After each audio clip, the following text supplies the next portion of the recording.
The reading for today is from Psalm 63, a psalm of David when he was in the desert of Judah. You, God, are my God. Earnestly I seek you. I thirst for you. My whole being longs for you, in a dry and parched land where there is no water. I have seen you in the sanctuary and beheld your power and your glory. Because your love is better than life, my lips will glorify you. I will praise you as long as I live, and in your name I will lift up my hands. I will be fully satisfied as with the richest of foods. With singing lips my mouth will praise you. On my bed I remember you. I think of you through the watches of the night. Because you are my help, I sing in the shadow of your wings. I cling to you, your right hand upholds me.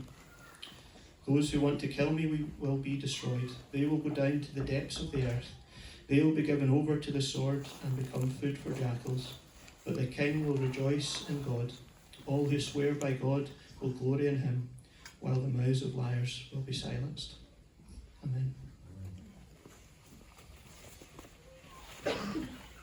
Wonderful. Well, I wonder if I could ask a couple of Hope Church people to do me a couple of favours. Could someone sit there and click the clicker? It's broken.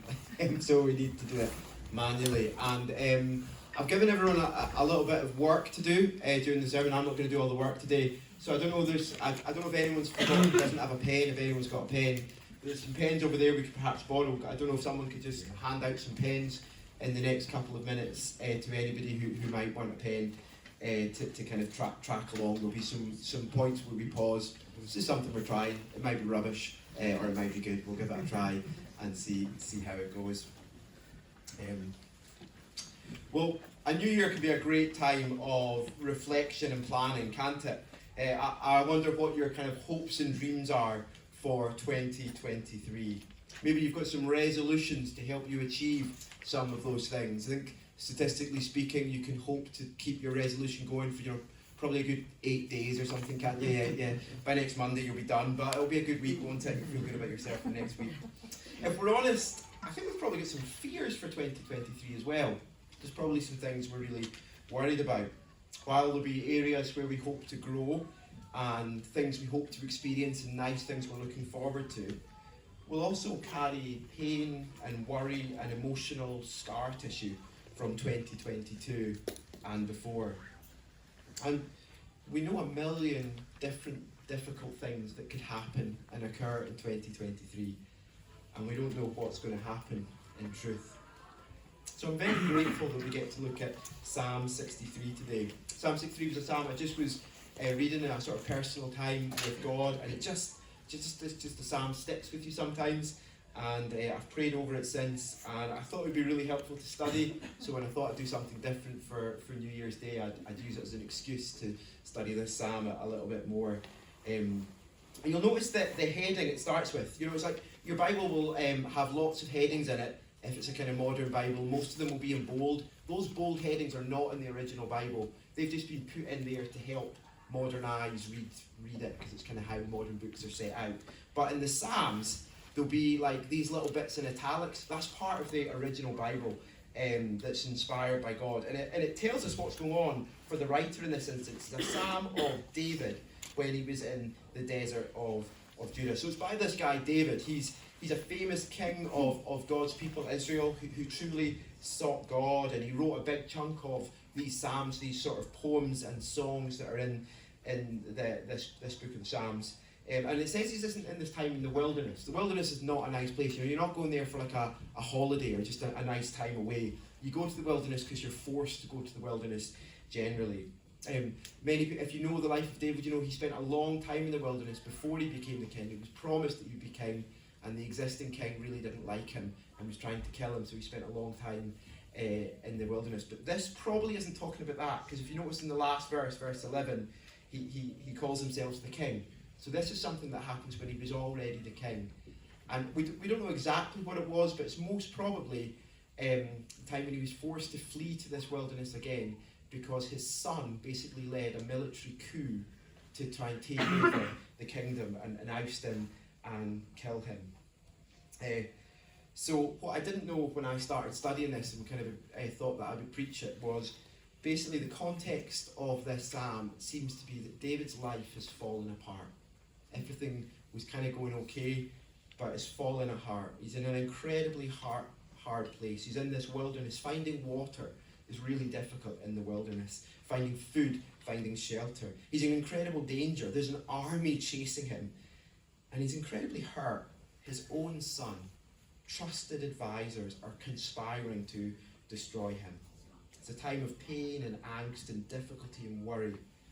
And yet the psalm is full of genuine hope and joy, isn't it? It's full of joy, this psalm.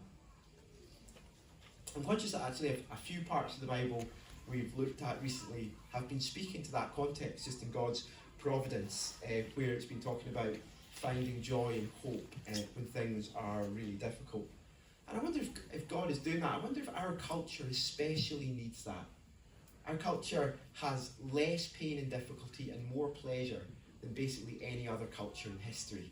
You know, when you think of the availability of foods and leisure, the kind of, Callum was talking about someone who had toothache, and you know, he had to be on call so that he could stop this guy's toothache. He's a dentist, for those who don't know Callum. And it's like in our culture, having toothache, it's just, you can't have that for more than a day, it's got to get sorted.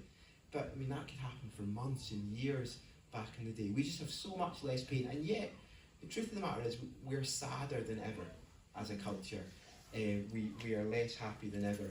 So something's gone wrong in our ability to cope with the difficult things of life. And my prayer is that God would meet us in this psalm today. He's going to see 5 things that will hopefully help us walk with God in 2023 and for the rest of our lives in a kind of closeness that gives us that joy and that hope even when things are difficult. Let's say you've got this reflection sheet, and I'll give you guys a couple of moments to have a wee scribble in that at the end of each point, and you can take it away and use it as homework to maybe get a cup of coffee and pray over in the coming days. So let's dig in. The first thing that David leads us to do in this psalm is cultivate a longing for your deepest need. David starts off in verse 1 there, speaking of his deepest longing and desires. It's interesting, we all have lots of longings and desires and things we would like, but they're ordered, aren't they? So if you were in a place tomorrow where you had no TV, no food, and no water, or actually I leave it for a day or two as well after that, which one would you want most? Like, overwhelmingly, thirst is going to take it. It's because your body knows it's the most important. You're going to just be desperate for first, and then food, and then TV would come first, doesn't it? Because water transcends all. Well, in this place where there's no water, or very little, David has an even deeper thirst, doesn't he? You, God, are my God. Earnestly I seek you. I thirst for you. My whole being longs for you in a dry and parched land where there is no water. He knows he is designed for God, and that's actually his deepest need. This is how humanity is designed. In the Garden of Eden, when kind of humanity was first created, God would come and walk with them in the cool of the day. We're designed for a close. Jesus said that whoever thirsts should come to him, that he's the water of life. He's the one who can satisfy us. We need him like we need food, like we need water. It's interesting, while like physical thirst is our deepest physical need in that sort of way, it's possible for that to get mixed up in our bodies, to misread the trigger. So kind of where there's kind of severe obesity, often what can happen is that the thirst trigger is felt as a hunger trigger. So the person would eat more to try and quench their thirst, but then it doesn't, and then it can become a kind of a vicious cycle. And in many ways, I guess a lot of our New Year's resolutions are basically trying to reorder our desires. You know, we know that doing some sport will be good for us, and we know in theory there's a time when the endorphins can be so good that you're like really going to love it, but you have to kind of force yourself to do it, don't you? You're trying to reorder your desires to try and get their desire. Maybe it's eating healthy or something, whereas we make these decisions to try and help our bodies and ourselves get into having the right desires first. Well, the one we need to cultivate the most, the desire that is actually we need the most, we need to cultivate is a longing for God. It's the key to how a Christian can grow as we grow through knowing him more.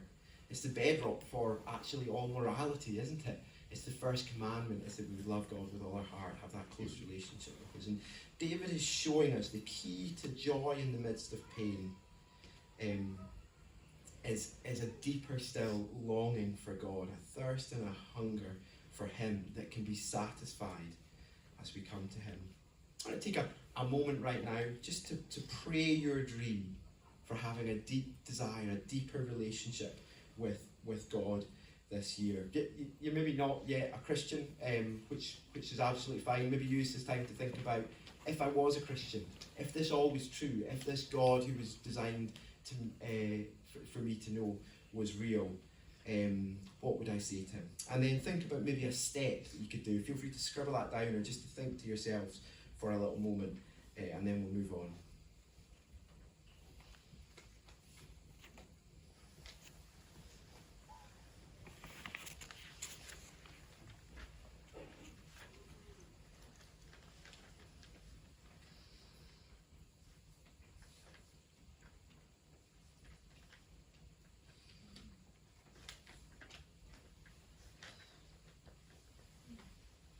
Well, maybe that's something you can kind of keep looking at through the year, but I'll move on just now and leave you to consider that a bit further. The second thing we need to do is consider who God is.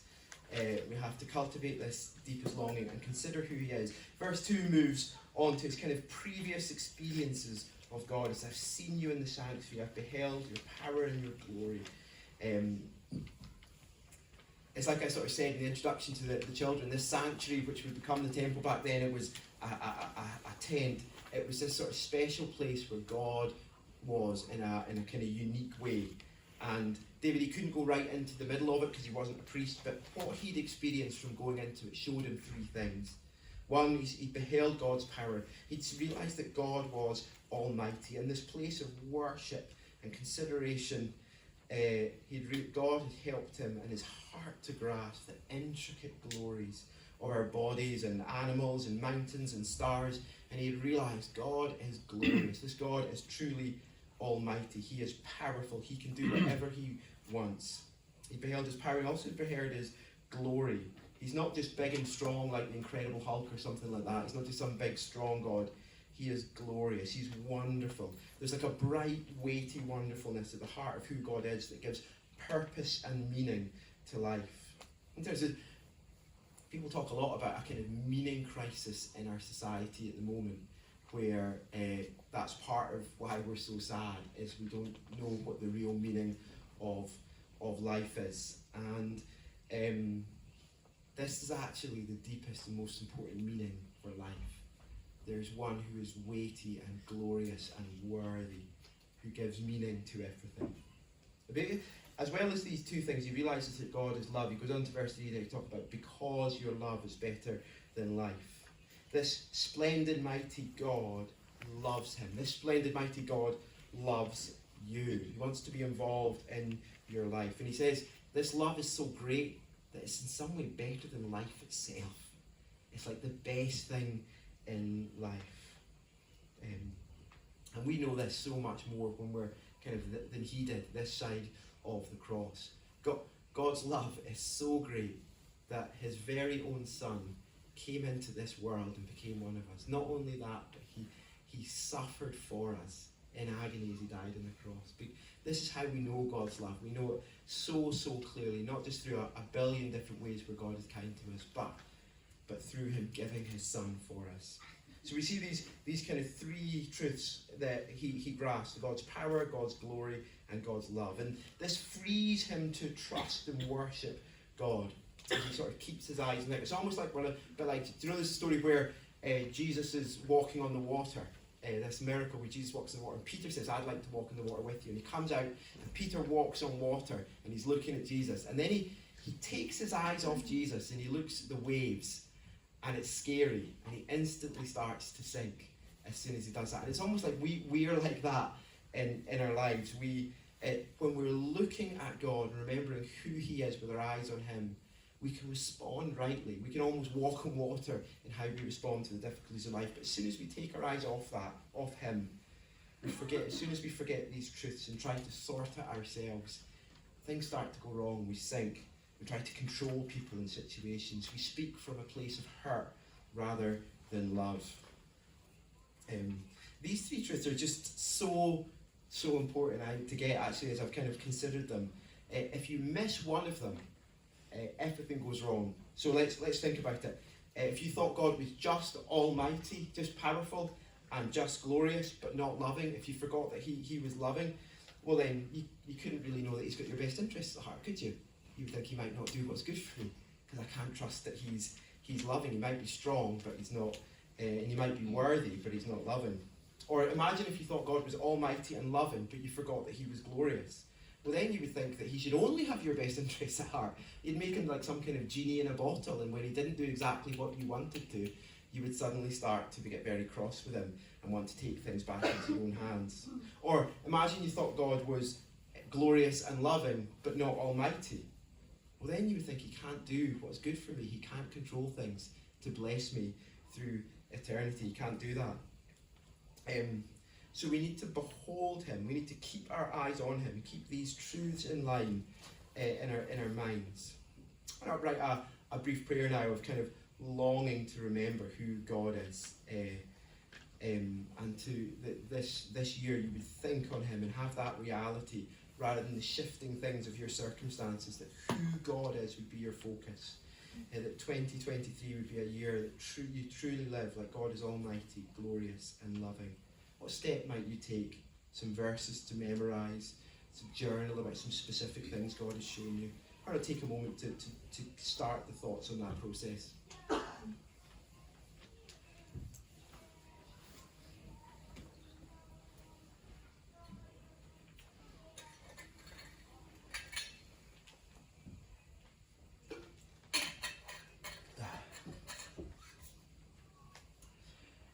Great. Well, I realise that's very brief, but I'll keep us moving on. It's a warm room. I don't want to.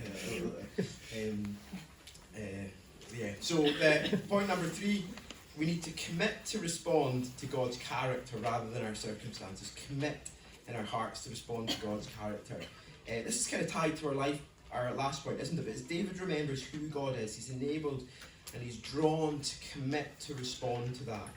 He could have said, because there's no food and water, I'm going to grumble. He could have said that. He could have said, because there's threats all around me, I'm going to worry. He could have said, because I'm hurt, I'm going to give in to self-pity and bitterness and thoughts of revenge. But look what he does say. He says, because your love is better than life, my lips will glorify you. Because he's got this focus on who God is, he's able to do what's naturally impossible for us. He's like he walks on water, and he's able to respond in a place of joy and worship, even in pain and worry. He responds with praise, with lifting up his hands as part of that, with singing. He's got this confidence, he's going to have these worship, he's going to experience God. In verse 5, he's going to be satisfied by him, as if he just had the most amazing banquet. He's in the wilderness, there's very little food. It's as if I've had the most amazing banquet. That's the sort of experience he's confident he's going to have with God. And this delighting in who God is can free us from so many bad responses to circumstances that come up in life. I remember there was actually a time, quite a long time ago in my life, where a number of difficult things had happened, and my comfy place in life, my comfy thought patterns, was just thinking of my own death. I wasn't suicidal, but I just loved to think of the lights being switched out, just a bus hitting me or something. It felt like just a sweet release from the difficulties of life. And it went on for a while, and I mentioned it to my pastor that I was having these thoughts. And he just asked me, he says, tell me about the time you spend praising God by yourself. I said, I don't really do that. I pray for the things I need, I pray for the things people in my life need. I don't really spend much time praising God. He says, that's the place to go.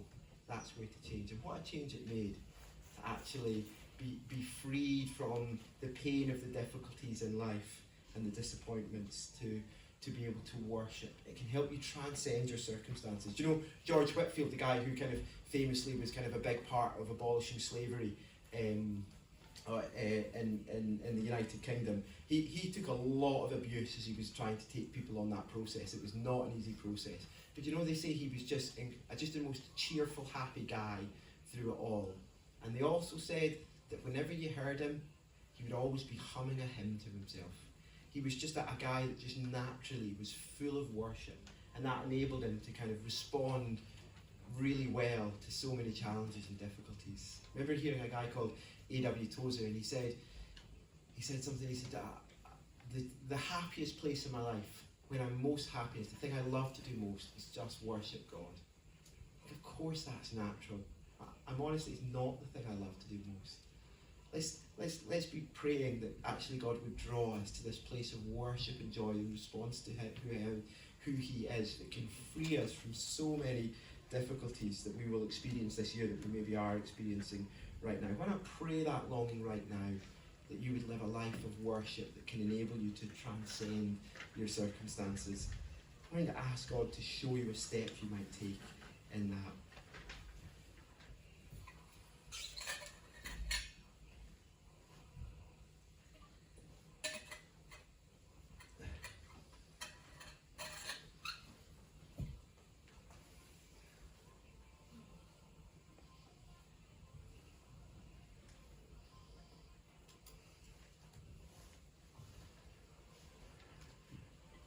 Well, let's again soldier on. You can think more of that later. I realise it's very brief, the time I'm given.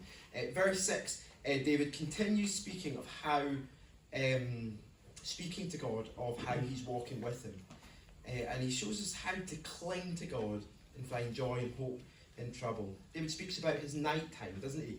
In verse 6. I don't know how your experience is, but in stress and hurt and difficulty, I think we all find sleep really difficult, don't we? That's just what happens. You can lie there going over things in your mind, how wrong that person was, or what you might say if you have the right situation, or how hard your life is, or how you can come up with different worrying scenarios. And these thoughts, they can chew you up, can't they, as well as taking away your sleep. But through the watches of the night, David has developed a habit of dwelling on God, chewing over Bible verses, stories about who God is and what He's done, considering God's character and glory, remembering song lyrics which help him delight in God. And in those dark nights of kind of potential indignation and worry, he draws close to God. It's like he's under God's big wing of protection, and in that closeness he finds comfort. It's like he's clinging on. My hope is in God, my help is in God. He clings on to who God is, and he finds strength. It's just like I'm being held up by God's mighty right hand. You know, pray now a desire that this year you would cling to God. Whatever life would throw at you, whatever challenges and temptations would come your way, that you would live a life that clings to Him this year. Why not ask God to show you a step of what it might look like for you to cling close to Him and have those nights where when you wake, you just dwell in His wonderfulness.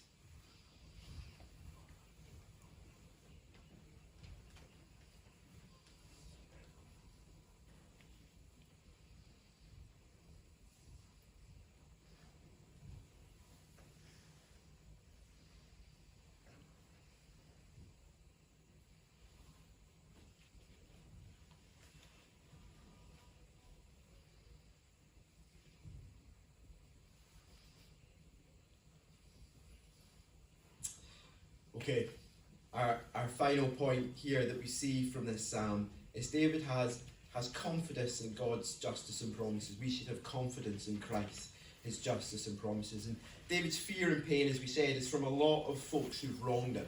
People have treated him really, really badly. They deserve punishment.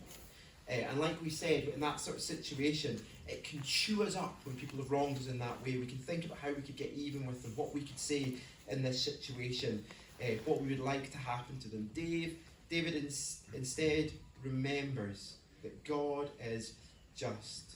He puts his hope in this. Those who want to kill me will be destroyed. They will go down to the depths of the earth. They will be given over to the sword. They will become food for the jackals. He's confident that God will do this rather than thinking that he has to. God's justice is not immediate, but it is complete.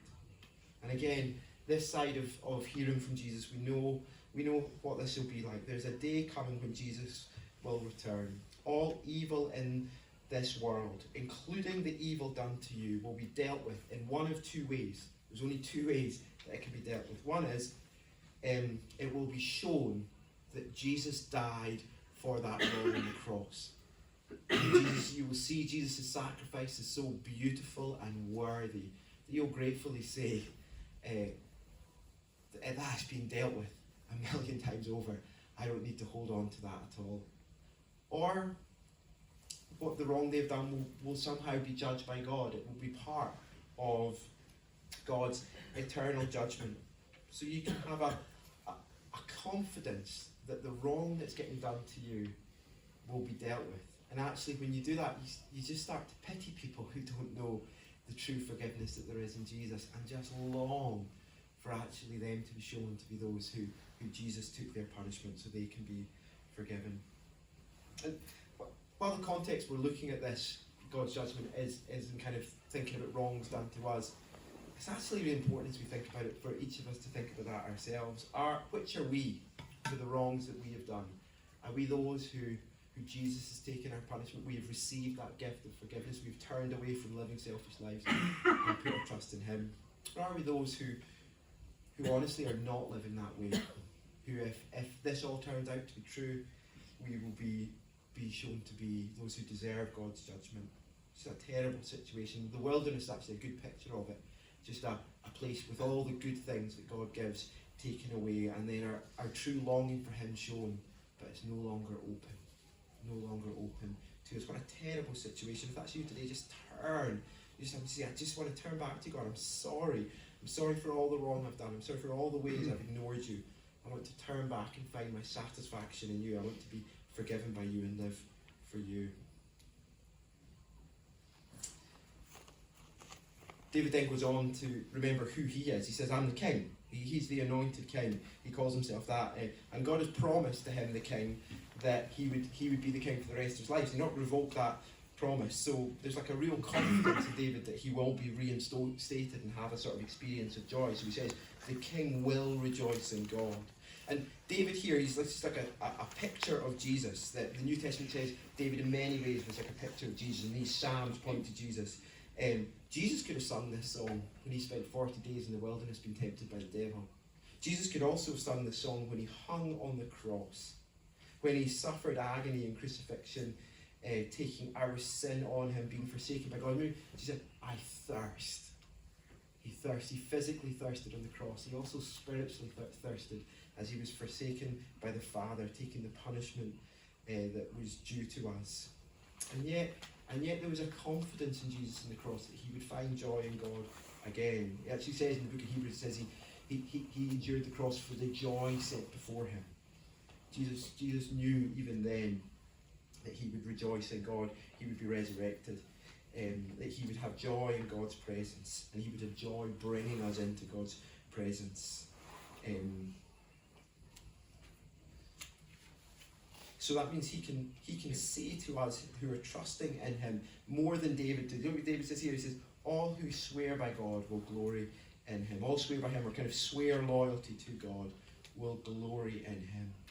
We can have, if we are trusting in him, we can have a hope of a forever fixed. A time when we have a deep thirst for God with no wrong thirst sort of taking its place, and it is fully satisfied as we get to know and enjoy God forever. So this year we can be freed from kind of anger and bitterness by trusting God's justice, and we can be given great hope by God's justice on Jesus. That means we can have hope of glory in him and with him. I'll just take a moment now to pray about that, about a desire to have that. Maybe this would be the first time in your life where you turn and say, I truly want to receive this gift of forgiveness and put our trust in Jesus and have this hope.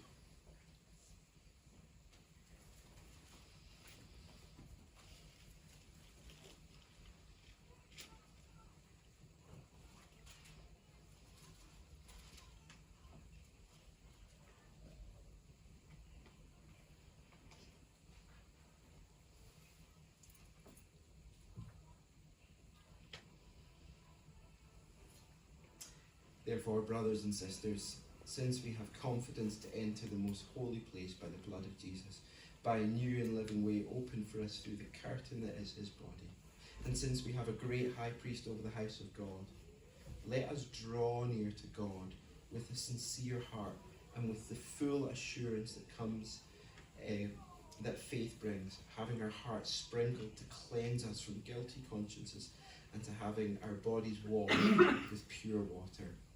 Overall, the points we've seen in this psalm, this is what we need. We need to draw close to God. To be honest, David talks about the sanctuary, that he couldn't go into the most holy place. It was still brilliant, his experience. We get to come into the most holy place, this says, genuinely close to God. And how do we do that? Well, we receive from Jesus. His body was broken for us to make a way in. His blood was shed that we could be sprinkled with it and made clean by his sacrifice. He is the high priest who brings us in to God's presence, brings us close to him. We're gonna remember that truth now. And during the next song, anyone who would like to celebrate the Lord's Supper can experience that physical experience of food quenching our hunger and drink quenching our thirst as a picture of our spiritual longing for God that is satisfied through Jesus. This is a celebration for those who are Christians already, who've turned their life to trust in Jesus and turned away from living their own way. If that's not where you are today, it wouldn't be appropriate, obviously, to go through the motions. It'd be better rather to use this time as time to pray about your own relationship with God. Let me pray. Father in heaven, we thank you so much for your life-giving word that leads us on the path of life and does us good. Thank you for this psalm and how it helps us. Father, we want to just commit it all to you. All these thoughts, all the things we've written and will write on this bit of paper, all the prayers we're praying. If it was up to us, we acknowledge that we would take steps and try to sort things out and then just absolutely blow it. In truth, in many ways this year and in so many ways in our life, we've done the opposite of what we've read here. We've tried to satisfy ourselves in your gifts rather than you. We've forgotten you. We've responded badly to circumstances rather than responding to who you are. We've clung to sinful pleasures instead of you. We've not trusted you. We've tried to sort things out ourselves. And therefore, Lord, as we come before you, our hope is in your grace through Jesus. That's our hope today. It's our hope as we look to 2023 and for our whole lives.